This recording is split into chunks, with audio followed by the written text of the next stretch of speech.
Ержан Жұмабек, қазақ деген құдайдың қара өлеңі. Қазақ деген бір ел бар, білесің бе?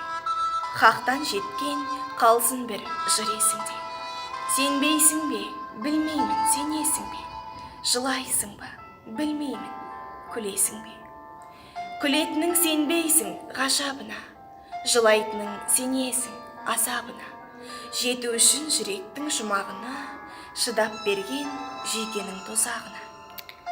Ойланбай-ақ ел үшін отқа кірген, бабаларым күн заңын жатқа білген. Қара жаяу жүргенде басқалары алтын сауыт киініп атқа мінген.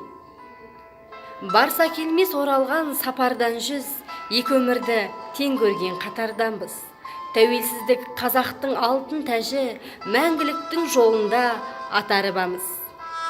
Даламызда шалқиды арауені, баламызда арманның қара кері. Көкірегі үндескен табиғатпен, қазақ деген құдайдың қара өлеңі.